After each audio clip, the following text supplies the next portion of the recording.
Assalamualaikum warahmatullahi wabarakatuh. Kami dari kelompok 10 akan mempresentasikan tentang penggunaan kekuatan dalam hukum Islam. Kelompok kami beranggotakan saya Anjaya Nur Hisham, NIM 086.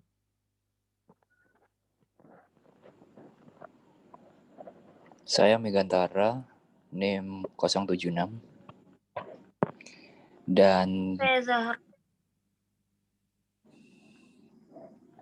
NIM 217.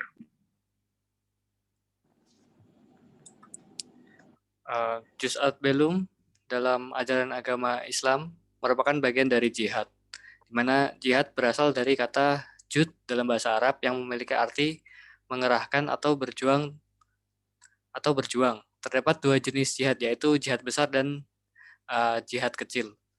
Jihad besar merupakan proses penyucian diri, sedangkan jihad kecil merupakan proses perjuangan untuk membela diri.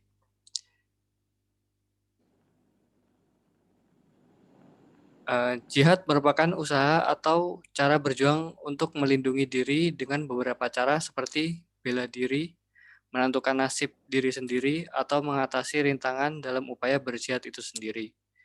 Dalam berjihad, tidak diperbolehkan menggunakan cara kekerasan. Penyelesaian masalah internasional dengan cara diplomatik merupakan salah satu contoh jihad yang sempurna. Terdapat aturan yang mengatur tentang perang yang diperbolehkan dan perang yang tidak diperbolehkan. Perang yang diperbolehkan antara lain adalah perang yang bertujuan untuk membela diri. Teori defensif berpendapat bahwa dalam jihad, perang atau penggunaan kekuatan diperbolehkan apabila perang atau penggunaan kekuatan tersebut memiliki tujuan untuk membela diri, membela muslim yang tertindas tetapi tidak mau membela diri, menggunakan kekuatan untuk mencegah bencana kemanusiaan, dan penggunaan kekuatan diizinkan kepada seorang pemimpin muslim untuk melawan pemberontak. Penggunaan kekuatan secara defensif ini didukung dengan aturan-aturan yang telah dijelaskan dalam Al-Quran, yaitu surat Al-Hajj ayat 39-40, di mana surat tersebut menjelaskan diizinkan menggunakan kekuatan apabila bertujuan untuk melindungi diri. Kemudian surat An-Nisa ayat 75 yang menjelaskan tentang diizinkannya penggunaan kekuatan yang memiliki tujuan untuk membela muslim yang tertindas. Kemudian ada surat Al-Maidah ayat 32 menjelaskan tentang diizinkannya penggunaan kekuatan untuk mencegah bencana kemanusiaan. Dan yang terakhir adalah surat Al-Hujurat ayat 9, di mana ayat tersebut menjelaskan tentang diizinkannya penggunaan kekuatan oleh pemimpin muslim untuk memerangi pemberontak. Kemudian perang yang diperbolehkan yang lain adalah perang yang bersifat antisipatif. Al-Quran juga menjelaskan kemungkinan persiapan yang diperlukan dan penggunaan kekuatan ketika serangan di tanah muslim sudah dekat. Sudah menjadi praktik di antara suku-suku Arab yang bertikai untuk membuat perjanjian damai. Tetapi dalam banyak kasus, perjanjian tersebut dilanggar. Umat muslim dapat menggunakan kekuatan sebagai bentuk antisipasi hanya jika dan ketika pihak lain secara terbuka memusuhi mereka.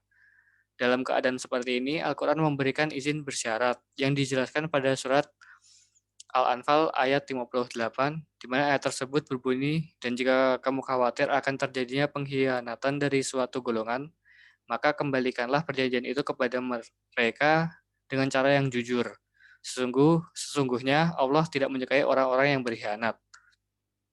Alasan untuk takut terhadap pengkhianatan harus didasarkan pada bukti yang jelas dan objektif. Dari kutipan ayat sesungguhnya Allah tidak menyukai orang-orang yang berkhianat merupakan peringatan yang jelas bagi umat Islam bahwa sebelum mereka melanggar perjanjian dan menyatakan perang harus ada bukti nyata pengkhianatan oleh pihak lain. Materi selanjutnya bisa dijelaskan oleh teman saya. baik, berikutnya adalah perang yang tidak diperbolehkan. Dalam teori jihad ofensif yang dianut oleh Maududi dan Qutb, tidak sejalan dengan Al-Quran.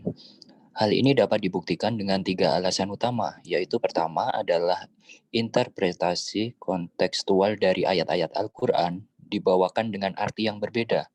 Kedua, Al-Quran memberikan aturan yang rumit untuk menyebarkan Islam yang tidak termasuk penggunaan kekerasan. Kemudian yang ketiga, penafsiran mereka bertentangan dengan kode Al-Quran tentang konflik bersenjata yang didasarkan pada prinsip netralitas. Meskipun demikian, Maududi masih mempunyai pandangan yang sama terkait dengan kebebasan beragama. Ia menganggap bahwa umat Islam mempunyai cara yang terbaik untuk menyebarkan dan menunjukkan agama dan ajarannya kepada dunia. Hal ini dikarenakan Islam menyerahkan sepenuhnya kepada umat manusia untuk menerima atau menolaknya. Dalam konteks yang lebih jauh, Maududi juga mengatakan bahwa memerintahkan kebaikan dapat dilakukan dengan persuasi dan cara damai. Mengenai melarang kejahatan, dia berpendapat bahwa jika ada kerusakan dan kejahatan di bumi, umat Islam dengan segala kemampuan militer harus menghapuskannya secara paksa. Namun, pernyataan Maududi ini tidak mendapatkan dukungan yang relevan, mengingat Al-Quran maupun Sunnah tidak menjelaskan tentang penggunaan kekuatan militer untuk melarang kejahatan. Pandangan Maududi dan Qut terkait dengan universalitas keimanan Islam seperti jihad sebagai pembelaan diri maupun kebebasan beragama adalah hal yang sesuai dengan Al-Quran, namun tidak dengan konsep mereka tentang menghilangkan kejahatan dan kerusakan secara paksa. Jadi, perang yang dilakukan tanpa pemberitahuan atau perjanjian terlebih dahulu, seperti halnya suatu pihak menyerang pihak lain tanpa adanya pemberitahuan dan perjanjian resmi, maka hal tersebut termasuk ke dalam perang yang dilarang. Kemudian, perang yang melanggar perjanjian ketika suatu pihak telah melakukan perjanjian namun salah satu pihak melanggar janji tersebut dan kemudian menyerang pihak lain, maka hal tersebut juga termasuk dalam perang yang dilarang. Berikutnya adalah siapa yang bisa menyatakan jihad. Pasca wafatnya Nabi Muhammad, interpretasi jihad dapat berbeda-beda sesuai dengan permasalahan individu ataupun kelompok yang ingin mendeklarasikan suatu jihad tersebut. Misalnya, kelompok bersenjata yang melakukan pemberontakan kepada pemerintah negara tertentu untuk mendorong pemerintahan yang lebih islami. Bentuk jihad seperti ini akan dengan cepat terlaksana apabila kelompok yang menginisiasi suatu jihad dapat mempengaruhi opini publik. Ini menandakan bahwa adanya situasi di mana individu maupun kelompok dapat menyatakan suatu jihad dengan kondisi tertentu. Misalnya, yang pertama, tanah muslim diserang. Yang kedua, penguasa berada di pihak penyerang. Dan yang ketiga, ada ketakutan bahwa penguasa tidak akan melindungi kehidupan dan harta benda muslim. Berikutnya akan disampaikan oleh teman saya.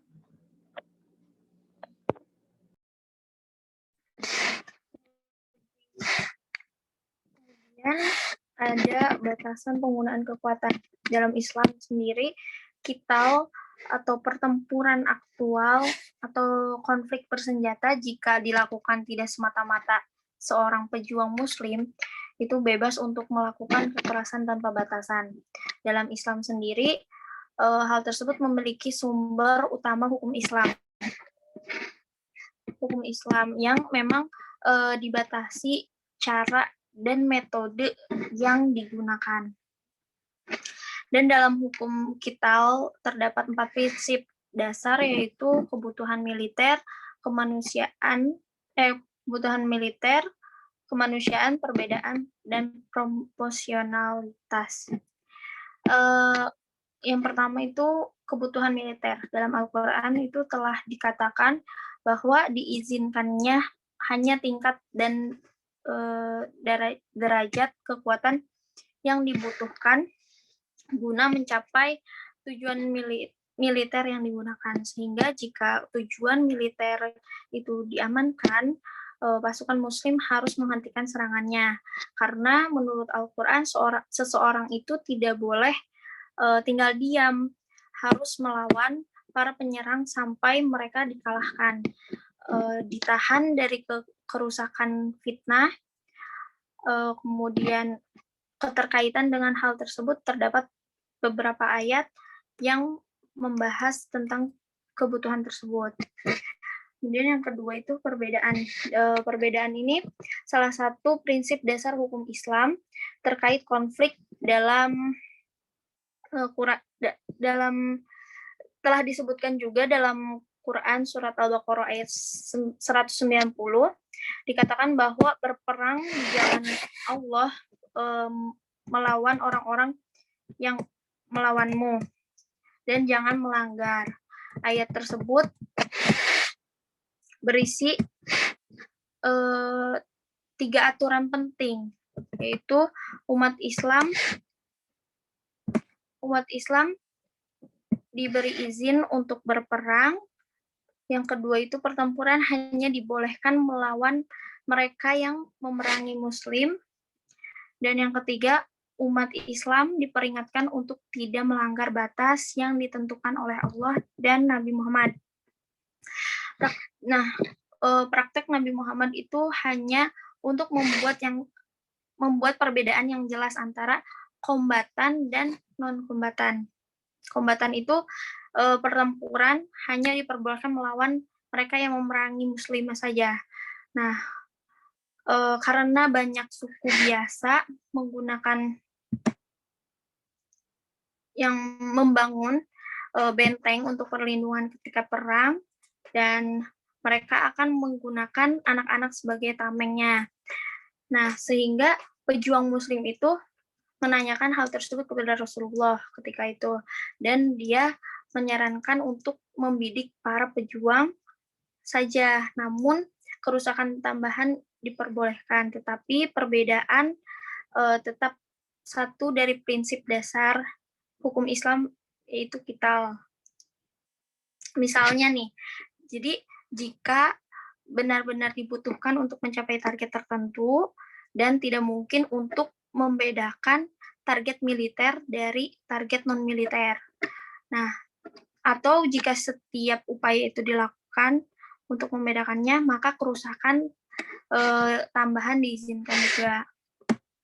Kemudian proporsionalitas. Proporsionalitas ini, prinsip ini tuh telah ditetapkan dalam Al-Quran, terdapat di beberapa ayat Al-Quran, yaitu di dalam Quran surat An-Nahl ayat 126, yang menyatakan bahwa proporsionalitas adalah prinsip kuncinya gitu.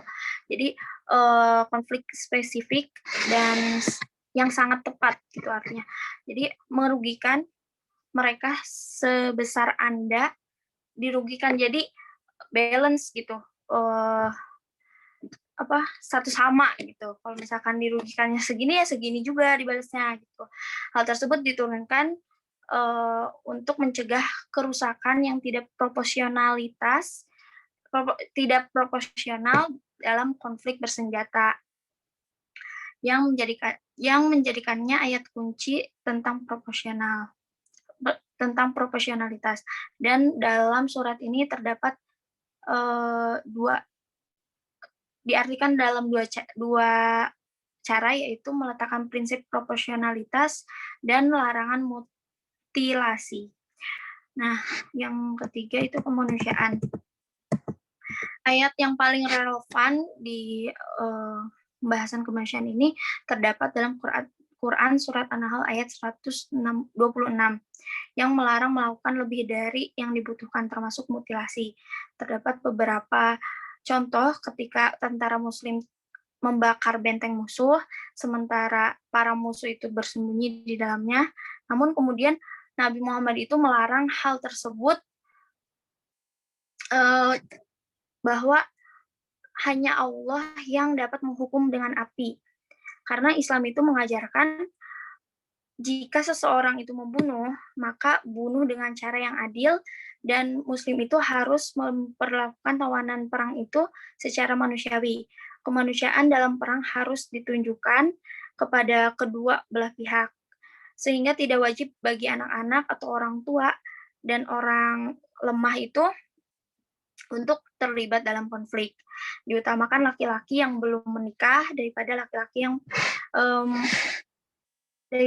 laki-laki menikah dalam merekrut tentara. Kemudian next, menghentikan penggunaan kekuatan. Nah, selain 4 prinsip yang tadi telah dijelaskan, Al-Quran ini lebih menetapkan terhadap menerima tawaran perdamaian selama konflik dalam tersebut telah dikatakan dalam Al-Quran dalam ayat Quran surat Al-Anfal ayat 61.